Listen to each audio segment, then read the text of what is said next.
Obsession, Part 2 by Sea Urchin. The next day, you meet Cheerily at the school as per usual. She tells you some playground equipment needs fixing, and since the class will be outside on the nice sunny day provided by Celestia, it'll be the perfect time. Who knows, you might even learn a thing or two. Oh yeah, I bet. Okay, laying it on a little thick there, Cheerily. You're magicless, not brainless. First order of business is seeing what actually needs fixing. The seesaw seems to be at an odd curve. You examine it a little closer, and find that the middle is sufficiently rotted and is near the breaking point. Right, you say triumphantly. Problem spotted. What's in the supply shed for you? A hammer, some nails, crazy glue, your buck...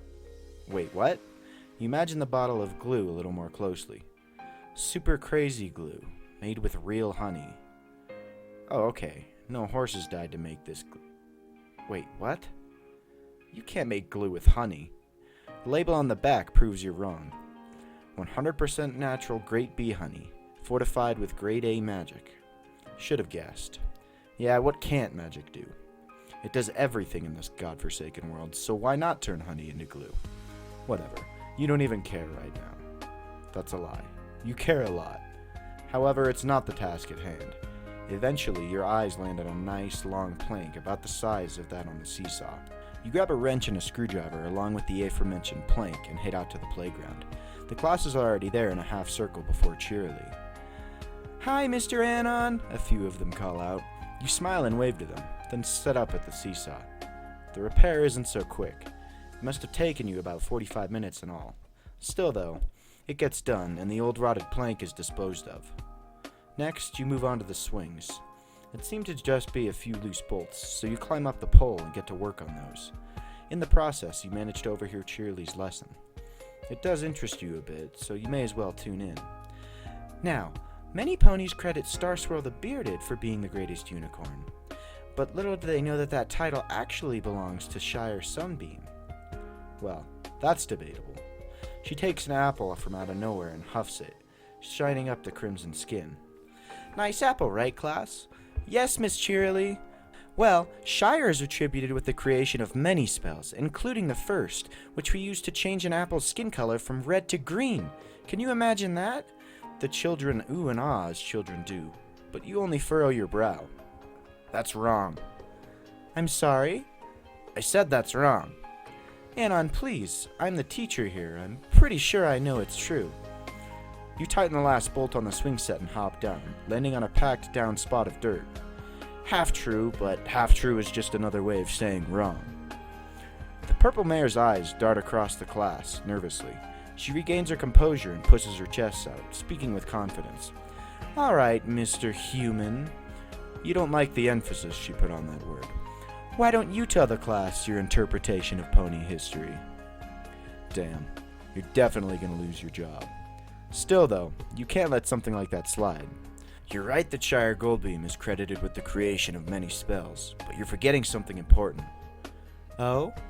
The definition of a spell is the deliberate use of magic, channeled through a unicorn's horn, for a clear and defined purpose. Shire Sunbeam is responsible for the first named spell, Appulus Changius, but he didn't make the first spell. That honor belongs to Blackmane the Great. The teacher shakes her head. Blackmane used Shire's spells to begin the first of the Dark Empires.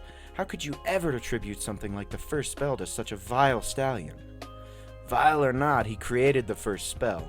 It was telekinesis and he used it often. Shire learned it from him, actually. After Shire made a name for himself making up spells based on Blackmane's teaching, Blackmane wanted a similar fame and used them to gain power. Your story sounds like a bad drama. It is, but it's true. The Blackmane Empire didn't even rise until the 20th year. How could he have made the first spell, huh? He made it before the Empire. Obviously, he had plenty of time to hone his skills before he took over the world. Or do you think hundreds of other unicorns armed with magic just sat back and let some random stallion subjugate them? Class, it's recess time. Anonymous, come see me in the schoolhouse. Your face begins to heat up as you follow Cheerily inside. You're so going to get fired. You done goofed, Anon. You should have kept your mouth shut. Still, though, at least you set the record straight. Well, tried. You doubt the kids understood anything, and you knew Cheerily will never agree with you. Actually, when you put it like that, you lost your job over nothing. Good job, Anon. You enter the one-room school a few steps ahead of Cheerily, who held the door open and closed it firmly behind you. She trotted up and glared at you with eyes like you hadn't seen on her before. If she were a few feet taller and not purple, it would have been intimidating. As it stands now, it's just disappointing. What was that back there? You stumble over your own words, looking for a way to explain yourself that would reduce some of the damage done. I know what. Spit it out. You were wrong. I didn't know what else to say. Anon, where did you get your degree? I'm sorry? Your degree, Anon. Where did you get it? I don't have a degree? Oh, really? That's funny, because I have one. She moseys on over to her desk and opens up a drawer. The mayor produces a small framed piece of paper and hands it to you. You see this? This means I went to school and I passed. I'm certified to be a teacher. Wow, you must be so proud. What I am is qualified. You're not. How dare you try and humiliate me in front of my students like that? You give the frame back to her and watch as she carefully, ever so gently puts it away. When done, you receive another dose of the stink eye. What do you have to say for yourself? I'm sorry. Are you? Yes, I'm very sorry. It will never happen again. Cheerily lifts her head and steps closer to you. Out of the kindness of my heart, I took you in and gave you a job. I want you to let me know that wasn't a mistake. It wasn't. Then admit you were wrong. Oh, come on. This is going overboard. It was just one little slip. Yes, you mutter. Then say it. Say what? Say you were wrong. Your words get caught in your throat. I'm waiting. Come on, Anon. Get it over with. Even though you're right, it's not worth losing a job over. You just began to dream smaller. Why ruin it now all over one little dispute? I was right. You were so goddamn right. That's not what she wants to hear, though. Go on. Admit you were wrong. Honestly, I don't know what you were thinking. You don't even have any magic, but saw fit to correct a teacher on its history. I was wrong. That's about this school. Keep the bits, I quit. You spin on your heels and throw the door open. Minimal light breaks into the room as the sun is hidden behind a few clouds. Without waiting to hear a response, you leave. For where, you're not sure, but it's better than the room with that woman. Your bad mood follows you, weighing on your shadow and making the other ponies wary of you as you maneuver through the town square. You stare at them, each waist-high horse with contempt. They look down on you, and you know it. Poor little Anonymous, helpless in a big magical world. You sneer and pick up the pace, now set on getting home so you can lock your door and get away from these ponies. God, you were so stupid. How could you think you'd fit in with them? Even when you do everything right, there's still that barrier, that one obstacle that you can never overcome. Speaking of, the element of it bumps into you as you're walking and knock it over. Oh, I'm sorry. The clouds overhead begin to part somewhat, better illuminating Twilight as she picks herself up out of the dirt. I'm sorry, I didn't see you there, she says, eyes standing suddenly on you. Anon, hey, it's been a while. It has. You shuffle past her and keep on your way. Hey, wait! No. The loudening sound of hooves pounding on the dirt tells you she didn't take the hint. Anon, what's wrong? Go away. That's not very nice. It isn't. Sorry, let me rephrase then. You turn and lower your face to hers. Go away. Now. That should do it. No. Or not. What kind of friend would I be if I let someone go knowing they were in trouble? In trouble? You laugh. I'm not in trouble. I'm free. No more obligations here, Twilight. I just lost a job. Isn't that great? You had a job? Yes. The lavender mare shrieks back at your voice. I took your advice. I dreamed smaller. I swallowed my pride and I put myself out there. And what did it get me? Another talking to about how I don't have magic. I must look so goddamn stupid to you, huh? I don't have magic, so I don't know shit. I can't do shit. Anon, she stutters. I didn't know you felt that way. Whatever. I'm done. No, wait, don't go. Too late. You're practically jogging down the road to get away from her. Before long, you're back home. You slam the door shut and lock it, followed by closing all the blinds, just to be extra sure no one thinks you're available. You don't even bother getting a candlelight. The darkness is just fine, you think. Locating your red chair by instinct, you plot yourself down and grip the arms, digging your fingers into them. No other input available, your breathing assaults your own senses. You become acutely aware of how heavy it is, how it makes your chest shake, and how it warms your core. You try to calm down and steady it, but the more difficulty you have doing that, the more it riles you up. In a fit, you feel for the school book on your table and grab it. It flies across the room, smashing into a wall and knocking something unseen over, shattering it as well. Where is your door? Right there, the only spot in the house with light spilling from beneath the crack. Marching over, you throw it open and exit into the world. A few yards away is a thick log secured in place by a circle of rocks. In said log is lodged your axe. You take it out, load up the wooden chopping block with some unsplit logs, and hack away.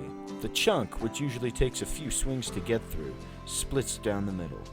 After loading another one up, you picture the schoolhouse and let it rip. The log flies apart under your force. Then the next one, and the next one, and the next one. From holes to halves to quarters, you completely decimate the whole and waiting log pile. By the end, you're completely out of breath. Your hands are blistered and your fingers refuse to open any further than what was necessary to hold the axe. They tremble with tiredness and pain, screaming at you to end the day. You gaze at your work and decide to listen to them. After retreating inside, you wash your hands and bandage the blisters. Next order of business is sleep, and lots of it. You disrobe and climb into bed, nestling yourself under the covers. You close your eyes, realizing that you're no longer mad. Well, in comparison to earlier at least. Another pang of rage runs through you when you note that you didn't have to wake up for work tomorrow, but you can live with it long enough to go to sleep. Right now, the urge to sleep is more powerful than the urge to break your own property. Your body knows what's best for you, so you let it take the wheel and let it take you off to sleep. You awake the next morning, peeling your eyes open slowly. Well, it's probably morning. There's really no way of knowing unless you went into town and looked at a clock. Maybe you should get to building a sundial. No, you groan.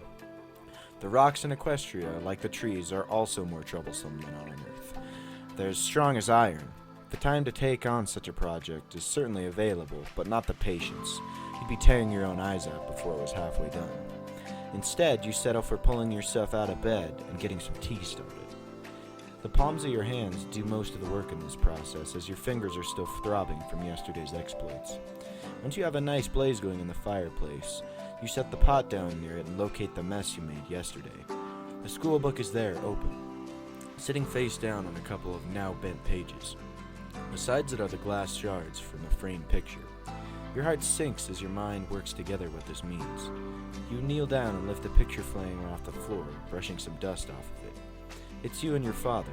You were just a boy in this picture. The day it was taken still flashes there in your mind. He had just taught you how to fish, saying it would be a useful skill. When you caught your first fish, such a sense of pride overwhelmed you. "That's good," he said. Never let go of that feeling. Then you posed for the camera, got the picture, and kept it with you ever since.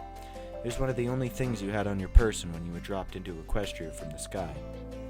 You remove the picture from the frame and pocket it. It belongs close to you. The book also finds its way into your hands.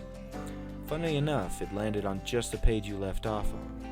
Chapter 14, The First Charm. The first thing Scrabbler does is fill you in on the difference between a charm and an enchantment. A charm is a weak alteration to an object that will only last a finite amount of time. A teacup that is charmed will be hot, and will be hot for about 10 minutes. Apparently, the longest charm ever casted lasted 30 minutes. Enchantments are significantly stronger and can be used on both objects and living organisms. They will also last as long as they are fed magic, so in theory it could last forever, if new unicorns took on the duty of powering it when the last died. It's also noted that enchantments can be split up into 5 subcategories, but those won't come into play until the later chapters. Not wanting to waste any time on it, you fetch that cup of tea, reload the fireplace, and get to reading. It's a quiet day, so you should spend all of it like that. What? The garden was fine, and you had your wood chopped for the next month, and you don't have to go to work. It's a fine day to be lazy and read. Where were you? Ah, yes. Chapter 33, The Next Level, An Enchantment Born. According to this, enchantments followed soon after charms, about 2,500 years ago. You've been making your way through Ponyville all day, questioning passerbys. Wait, why are you in Ponyville? Oh yeah, because you're Twilight Sparkle. Hey Colgate, you call to the mint green mare. I told you my name is Minuet. Say, have you heard anything about Anon getting a job recently? Anon? She rubs her chin in thought. Slowly, then more confidently, she begins to nod. Yeah, I think I heard Roseluck mention it. Roseluck? Huh. You never figured Anon for a florist.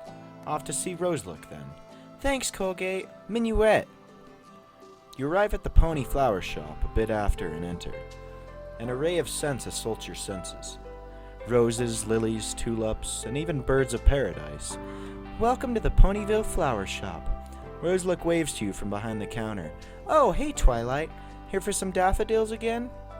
No, I stopped having those dreams months ago. Just let me know when you want to end it. You eye some tasty-looking dandelions as you near her.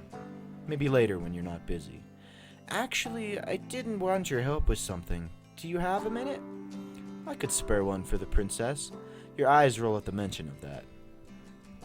I was wondering if you'd heard anything about Anon getting a job. You bet I did. Grab a chair, mare friend. Have I got a story for you. The mare puts a bowl of hay between the two of you and settles herself in. There aren't any chairs in the store, so you'll just have to continue to stand. So, I was out with Cheerly last night, and she told me all about one of her employees. Cheerly? But she runs the schoolhouse. Oh, he didn't just dream smaller, he really did take your advice. Apparently, Anon went up to her a few days ago and asked her for a job. Can you believe that? I mean, what's he expect to do with no magic anyway? More than you'd think, you interrupt her. Sure, okay. Anyway, she gives him grunt work for a few days and gives him a nice salary and all. The works. She takes a break for some hay. It does look tasty, and it's not like you're going anywhere. Ah, what the hell. You dig in too, grabbing a mouthful as she begins to speak again. So then, I guess he decides he just hates her after everything she did for him, so he humiliates her in front of the whole class. He what? I know. Can you imagine that? You find the whole thing hard to believe. Still, he was in a bad mood when you saw him. Maybe something set him off that day and he just lashed out at her. It doesn't sound like something he'd do, but considering you also never knew how he felt about magic, you're not really an authority on how he'd act. What did he say? I don't remember all of it, but something about how great Blackmane was. You slam your hooves down on the corner and pull yourself towards her. The Blackmane? Yep. Oh, Anon, what have you done? You have to talk to him right away. After thanking Roseluck for her time, you trot away. Once you're out of the store, you unfurl your wings and take to the air. Anon's house is only a few strong wing flaps away. Before long, the tiny, crude cabin becomes visible past the flare he left between it and Ponyville. You stand directly in front of his door and begin pounding on it. No response. Frowning, you start again. Still, he doesn't come. On the way here, you saw smoke flowing out of his chimney, so you know damn well he's home. The man is just playing hard to get. Fine, if he wants to play that game, you'll play hard to ditch. You channel your magic and cast a spell on the door, making it vibrate violently and produce a knock each time. If that doesn't get him out, you're liable to just barge right in. Come on, Anon, answer the door. You tap your hoof in the dirt, anxiously awaiting his response. Aha!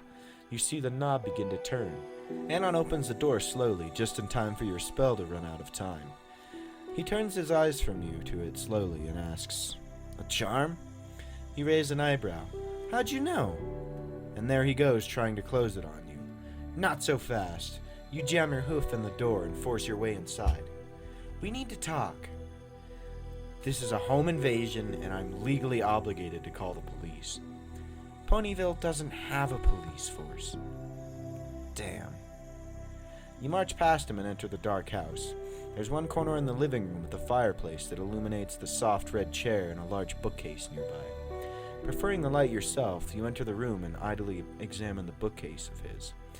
A few of the titles catch your eye and you look more closely. Types of magic, an anthology of magical fables, magical items and where to find them, Mother Unicorn's Tall Tales, and a bunch of other books you distinctly remember leaving outside your castle on the free book cart. This is where they went. You were wondering why so many of them started disappearing months ago. No one ever takes an interest in your free books. I have to say, your taste is, you pause, looking for the right word as to not offend, surprising. What can I say? I like to learn. Right now, I'd like to learn why you're here and what I can do to make you leave. I'm here to talk, and I'm not leaving till we settle this. Settle what? He finally enters the light with you and sits himself down on the red chair. I know you're feeling angry and upset over something, and I don't want it to consume you. You approach him and lay a hoof on his knee. So we're going to talk it out and clear your mind. What could you possibly know? Oh wait, I'm sorry, everything. See? You're lashing out. Whatever's going on in your head isn't healthy. Don't you psychoanalyze me. I'm not. I'm being a friend. I didn't ask you to. You don't have to. Anon glares at you, eating through your eyes and grabbing at your heart. Come on, talk to me. The anger in his eyes slowly melts away. He must notice it too, because he turns from you and looks off into the dark. Figuring it's best to just let him think, you keep your mouth shut and sit down near the fire. Your coat is instantly warmed by the flames reaching out. It's at least 2 minutes before he opens his mouth and utters a word. Everything in this world runs on magic. The animals, the plants, even the earth itself, he mutters. But here I am with nothing. That's not true. Look at this house. You've done great for yourself. 200 years ago, this would have been expected from a man. I haven't done great for myself. I've done average by my standards, and I'm pitiful by your own. Who says you're pitiful? His eyes dart back to you, locking onto yours as an instant. Oh, don't worry, Anon. Nobody expects anything out of you, he says in a high, mocking tone. You're just a human. You're just a frail boy. What do you expect to do out there? Leave the hero work to us. That's not fair. I was just looking out for you. I didn't ask you to. Oh, sorry. I forgot I didn't need to ask. Why, you oughta... You're only trying to do the right thing. He is frail. He is little. How could you, in good conscience, let a magicless ball of flesh run around on adventures that even you and your friends struggle with sometimes? You hang your head and sigh as the next thought comes over you. Despite his shortcomings, he is an adult. Moreover, he's your friend. These decisions are his and his to make, not yours. I'm sorry. I said I'm sorry. You're right, Anon. I was trying to protect you, and I never stopped to think about how it might make you feel. You say that, but you don't mean it. What do you mean? Of course I mean it. No, you probably feel some sense of guilt because you're obligated to, knowing you've hurt my feelings. What does that change? I still have no magic, and that's what really matters here. There's a gap between us that can never be closed. Your eyes widen as he carries on about how nobody even Ponyville respects him, how all he sees is judgmental stares, and he hears the whiskers behind his back. I don't believe that, you spoke without thinking. I know the ponies here, they're kind. How long did it take Zecora to get to know the ponies? Oh yeah, that's right. I might not be some zebra like her, but hell, I'm even worse. I'm tired of it. Your eyes begin to widen. If I had magic, things would be different around here. You never knew he harbored such anger. Twilight, you're the princess of friendship. How could you have let this build up inside him for so long? Is it even worth talking to him at this point? Of course it is. What are you thinking? A friend is never a lost cause. Anon can still be saved. You don't need magic to show ponies you're worthwhile. Prove it to them. That's so easy for you to say, isn't it? Can you believe it? The element of magic lecturing me on how to deal with this? Hey, I haven't had an easy time either. I've spent my life locked in a library, buried in my studies. Learning how to keep and make friends was really hard. Oh, cry me a river. Why, so you have another barrier between you and town? What's that supposed to mean? Look at you, Anon. You built a cabin on the edge of Ponyville behind some trees. You hardly ever come out unless it's for a chat or apparently some books, and you bombed your first job by glorifying blackmail. Magic isn't the issue. You are! Just then, you hear panic coming from the direction of Ponyville. You're quite a ways off from the town, so if you're hearing something, it must be serious. You gallop out of the house and take to the sky. Your wings can't go fast enough, but after what feels like too much time, you've made it over the town.